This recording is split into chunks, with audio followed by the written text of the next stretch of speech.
said that reading makes you more empathetic. It's a way to escape your life. It can take you to faraway lands or put you in other people's shoes. It can even keep your brain healthy, reduce stress, help you sleep better, and it can inspire you. Today we're going to be talking to JP McLean about her books Blood Mark and Secret Sky. Don't go away. We will be right back.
If you are just joining us, then welcome to Book with Bridgetti. I'm your host, Bridgetti Limbanda from Cape Town in South Africa. Our stream today is made possible by StreamYard and BeLive Media. This is an audience-centric show. So whether you're watching us over on Facebook, on Twitter, on YouTube, or on Amazon Live, a huge big welcome to you. I am monitoring the comments. So if you want to say hello and we can give you a shout out, then please say hello. If you've got a question for our author today, if you've just joined us, our amazing author for today is JP McLean. But before we introduce her onto the show, I'm all about helping people level up. And these days, who's not online? Everyone's online, whether you're using Zoom, Teams, or whatever your choice of live streaming platform may be. I'm all about helping people level up. And so what I use for my live streams is the Logitech Brio camera. It's got the trademarked right light and HDR technology, which means that it can automatically adjust to lighting conditions, which makes it great for live streaming. And for my audio, I use the Samsung condenser microphone, the CO1U. It's a USB microphone. And just coincidentally, Samsung was the very, very first to introduce the USB condenser microphone. But if you don't want to go all that way and you just want to level up a little bit, another great choice is the Rode lapel microphone, which I'm showing there. That's a great way to level up, because even if you're live streaming on your phone, you want to get great sound quality. People will forgive you for a picture that's not 100% great, but people will tune out if your sound's not good. You want to sound your best, and it's got one of those little fluffy things, which means it's a windshield. And so whatever conditions you've got, it'll cut that out a little bit. So I definitely recommend that you use those if you do want to level up on your live stream. So our amazing author today is JP McLean. She writes urban fantasy and supernatural thrillers. Her work has earned her a Gold Literary Titan Medal, as well as honourable mentions from the Whistler Independent Book Awards and the Victoria Writers Society. People who have reviewed her work call it addictive, smart, and fun. She's also a graduate of the University of Columbia's Sauder School of Business. I hope I pronounced that correct. I must ask her. And she lives on Denman Island, which is nestled between Vancouver Island and British Columbia on the Canadian West Coast. Let's invite her onto the show, shall we?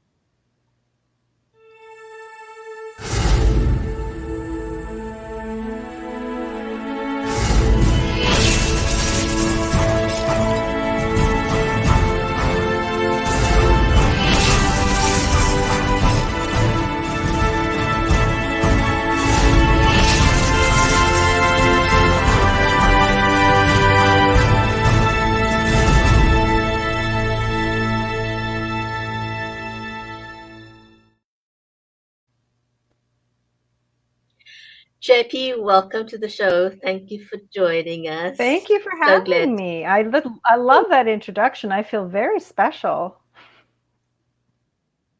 It's an absolute pleasure. The place you live sounds enthralling. Are you Canadian? Have you always lived where you live now? It No, sounds magical.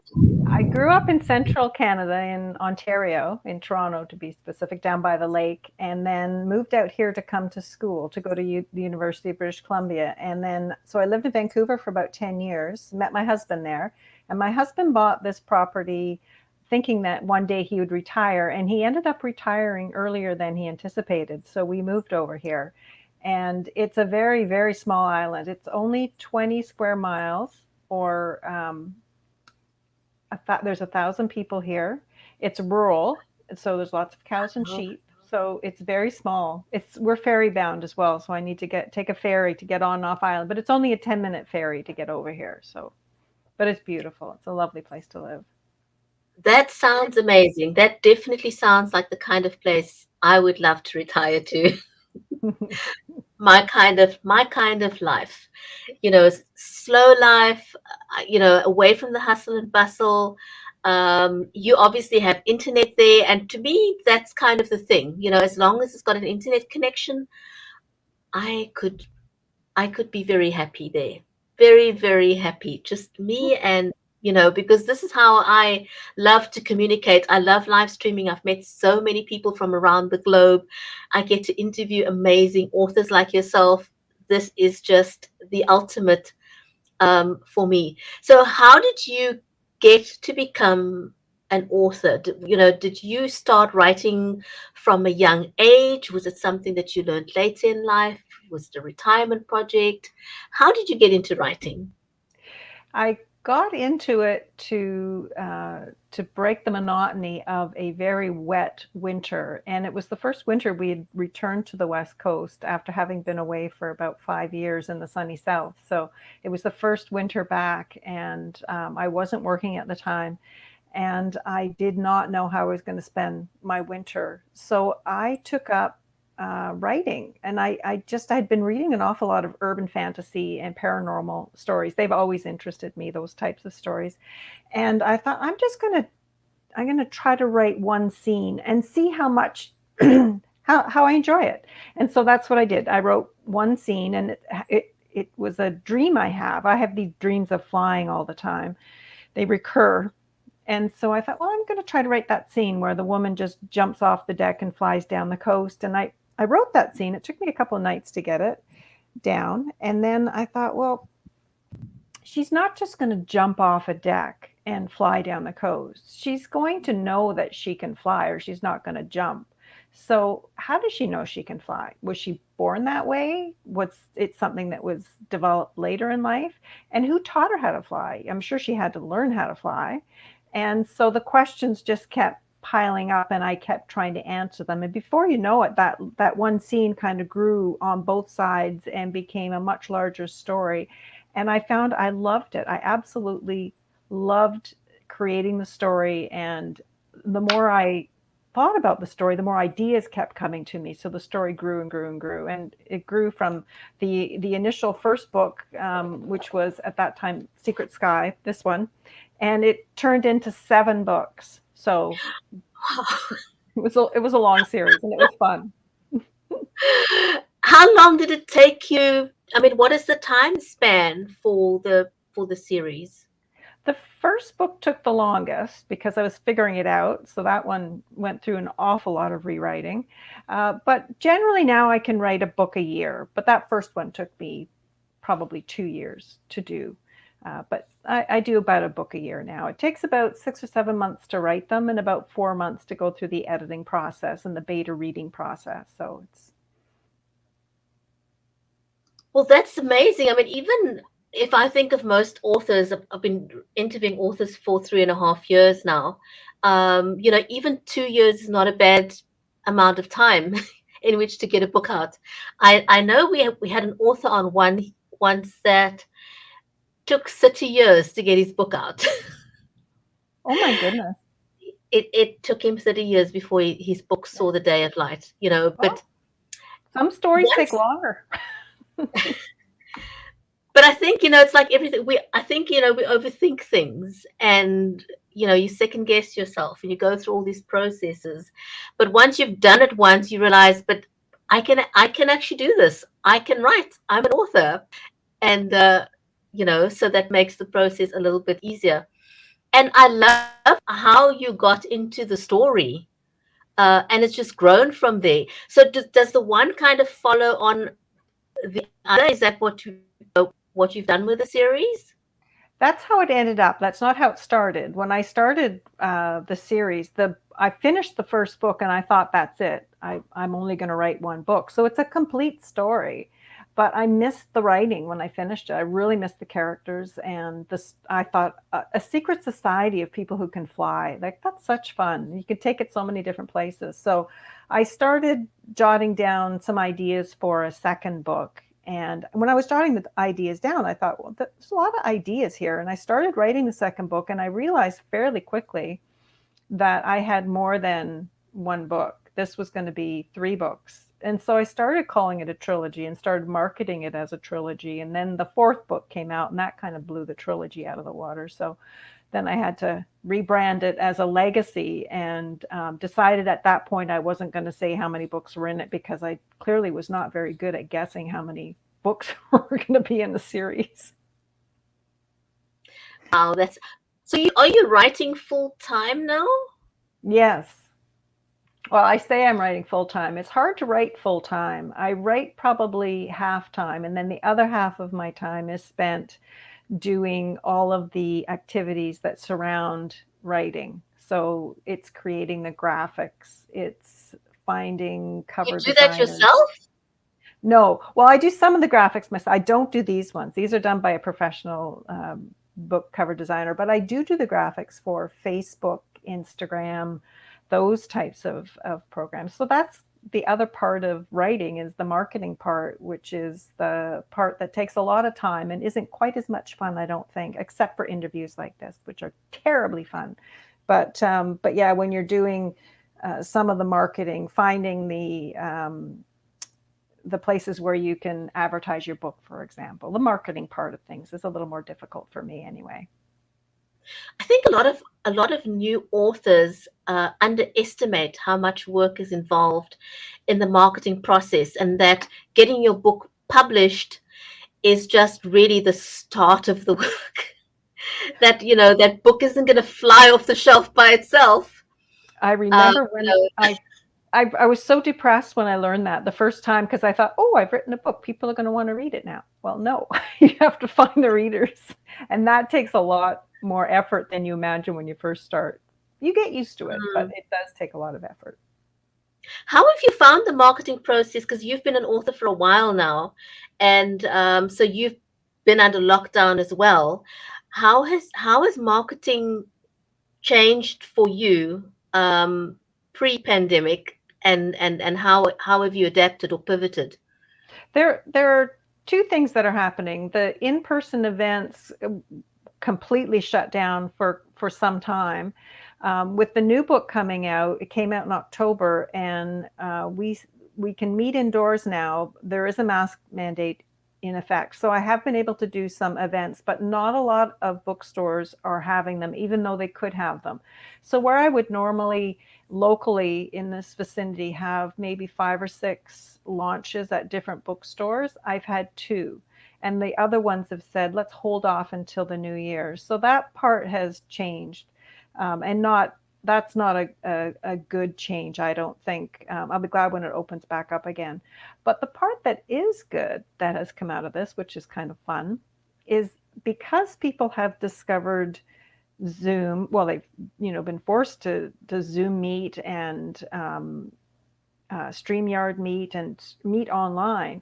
I've been able to attend conferences that I would never have been able to attend before, because it's possible now. And I hope that's something that doesn't change, because I have so enjoyed going to places, and you don't meet people quite the same way as you would at an in-person event, but at least you can attend events that I may not have been able to go get the time, or afford a trip to Europe, for example, for a conference, but you can attend it virtually. And I love that about that's the silver lining that's come out of this for me. It's my favorite part as well, and I think moving forward, I think it's going to be a long time in our foreseeable future that we're definitely looking at hybrid events at the very least. I don't think that's going to be changing anytime soon. And something talking about virtual events and the ability to attend them, the one big thing that a lot of people don't realize is that if you attend an in-person event, what are the chances of you being able to ask the keynote speaker a question? It's virtually zero. But if you attend a virtual event, you've got access to those keynote speakers now. That That's is a massive. very good point. Yes, very good point. You're right. And any speaker for that matter, because usually speakers are far removed from the actual audience. And with the online events, like what we're doing now with StreamYard, the audience is encouraged to participate, to ask questions, make it interactive. And that is why I'm always talking about leveling up your live stream. Learn to not just be a silent observer, because this is not television broadcasting. Live streaming is different. It's two-way communication, which is what makes it unique. So it's not one-way broadcasting. You can actually participate in the conversation. Um, so, to me, those are your features. Let's talk a bit about your book, um, Bloodmark. Tell us a little bit about the story, and do you think you could read us a section out of the book? Because that would be amazing. Absolutely. Absolutely, I can. So, Bloodmark is a story about a woman, the woman in the picture here. Her name is Jane, and she was abandoned at birth, and she was born bearing these what are called blood marks. I'm It's a going to birth. put you on full screen so people can see that beautiful cover. Thank you. And the cover was designed by this company called JD&J. They do fantastic covers. Thank you. That is So gorgeous. thank you. I'm very proud of that cover. It is beautiful. And I'm just going to put this other cover up for a second because this cover also done by JD&J Designs won best cover in the Kobo store in the year that it came out. So they do good work. So just a question on your actual cover. I mean, your books look gorgeous in the background there as well. How do you convey to the artist what it is that you want so that you get the desired effect on your cover? I'm always keen to find out how you get that right. It's an iterative process. So you're going back and forth with them all the time. And it starts with a questionnaire that they send you. So the questionnaire asks, what is the story about? You can give them as much or as little information as you want. I give them a lot of information about what the story is, who the main characters are, if there is a particular character you want to show on the cover or not. They will ask you to give them samples of book covers that you like, as well as book covers that you don't like. They'll ask you about color palettes that you like and don't like. And then they will go away and come up with a couple of different designs for you.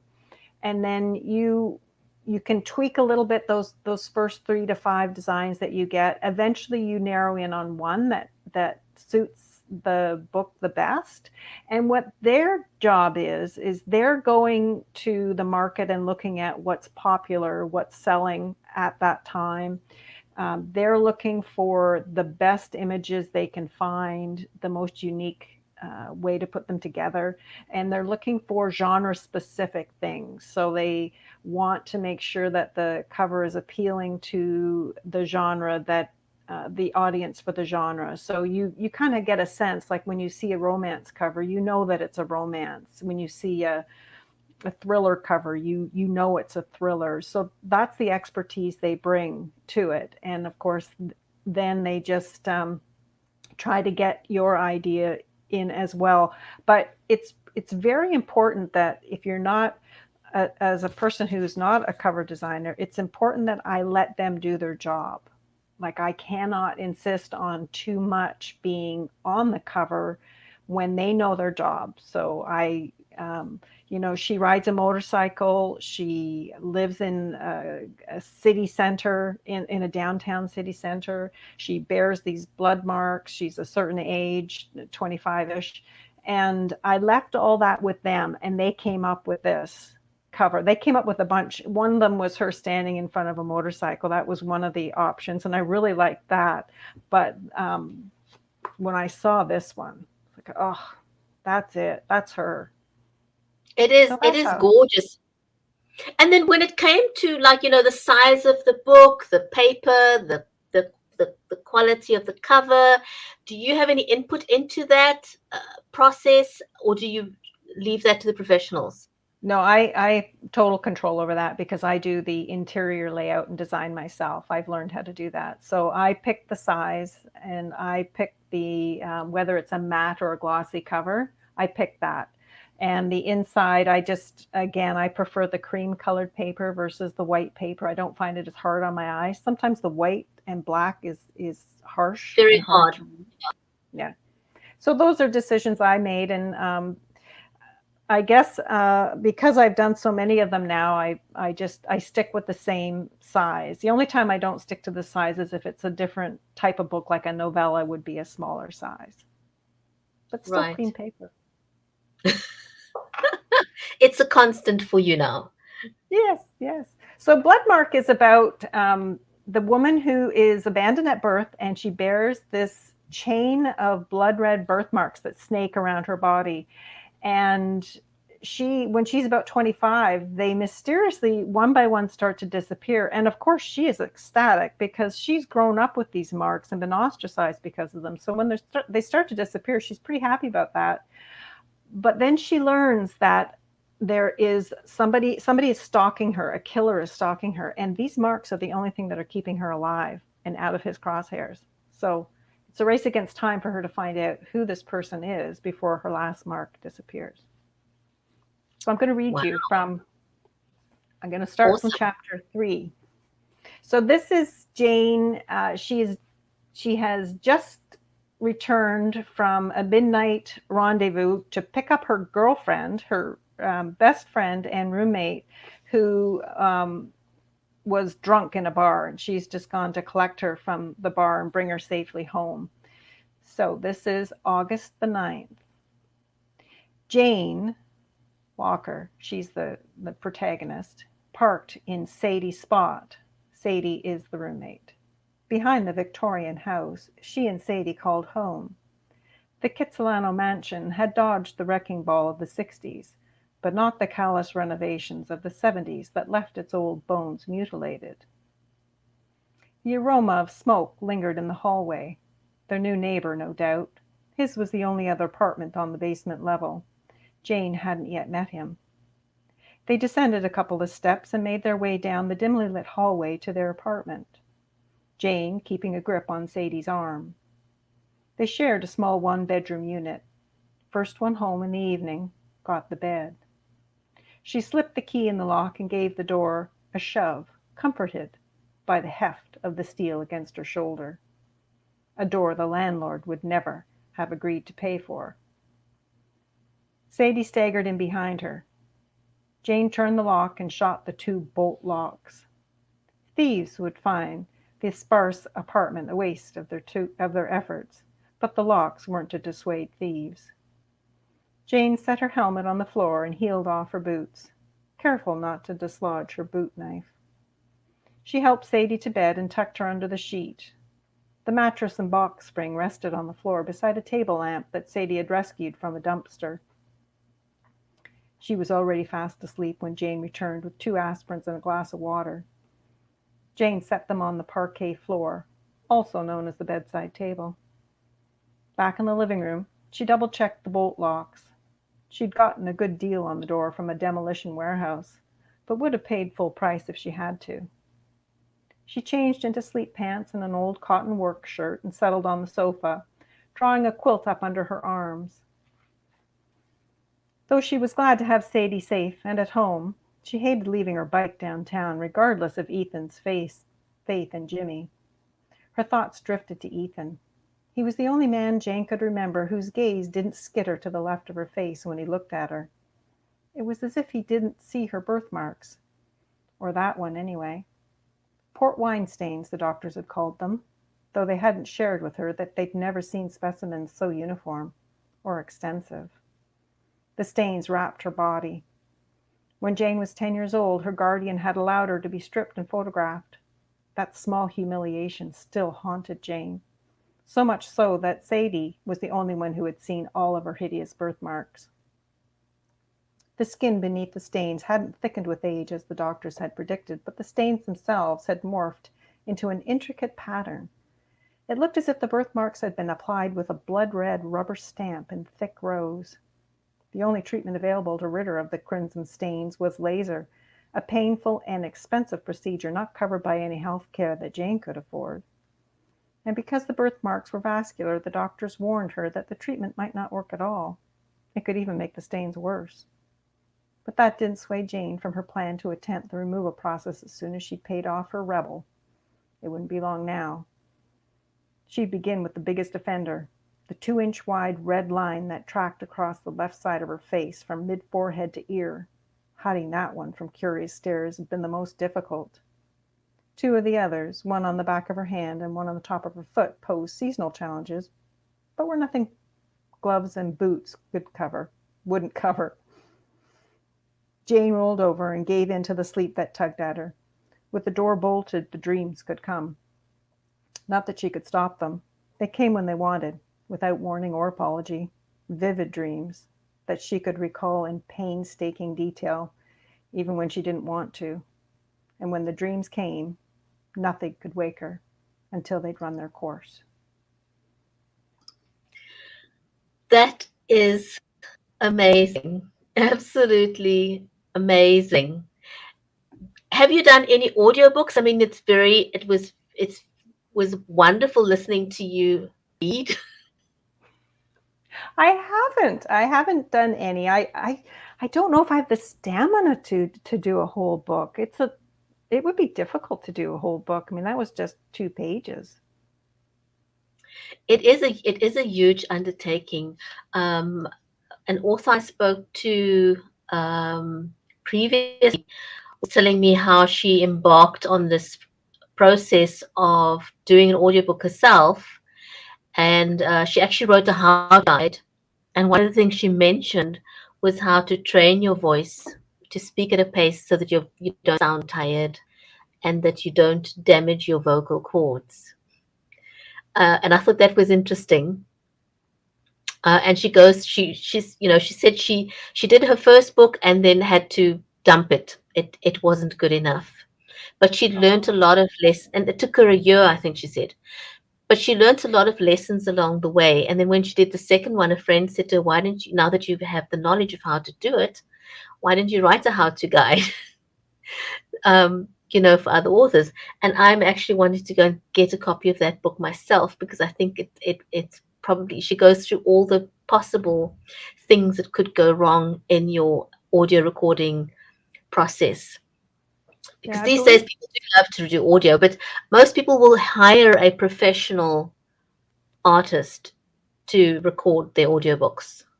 Yes, yes, and I imagine that I will at one point. The one obstacle for me for doing the series is that it can be quite expensive to have them done. They're full length books, so they'd be between $3,000 and $5,000. And if you just have one to do, it's not bad. But you wouldn't do the first without doing the whole series. So Right.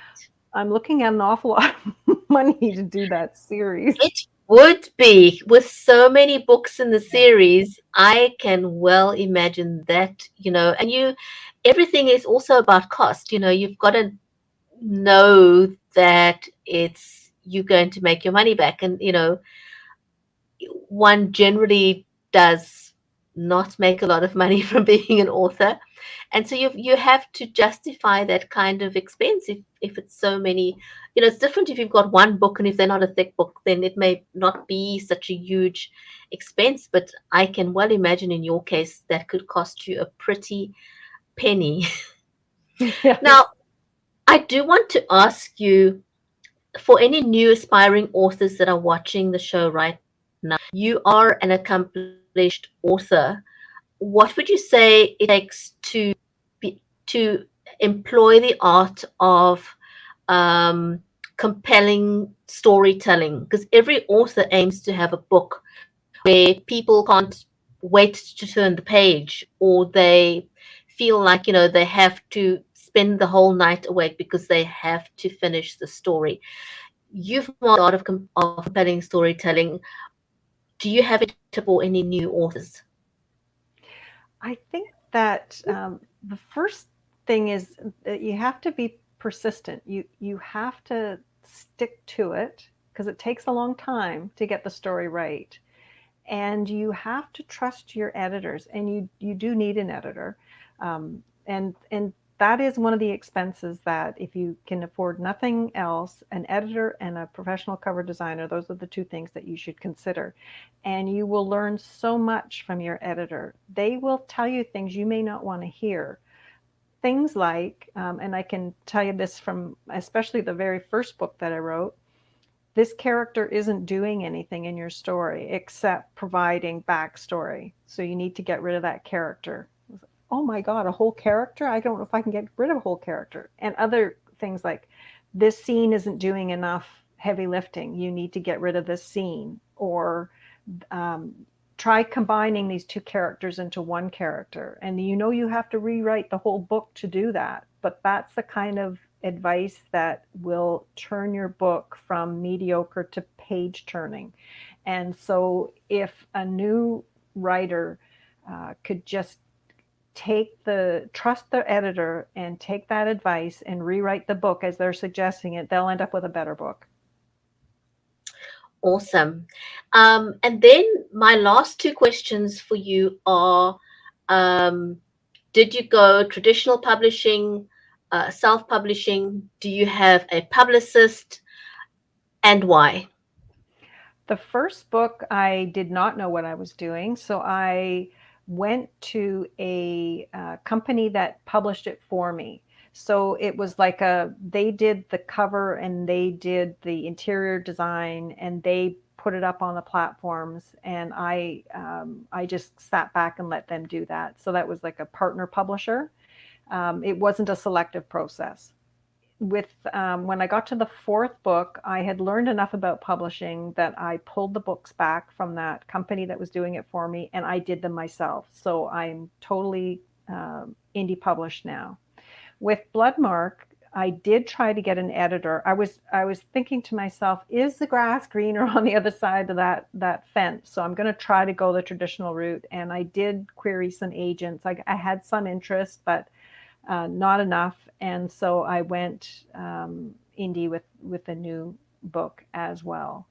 And you'll have to forgive me because I forgot the last half of that question. My last question was, did you go with a publicist? Are you with a publicist? And do you recommend going that route? Okay, so I am with a publicist now. I just started with Mickey Mickelson of Creative Edge in January of 2021. And I actually am not convinced that it is a worthwhile venture for someone who has just one or two books, although by all means, if they think they can do it, that can swing it, that's terrific.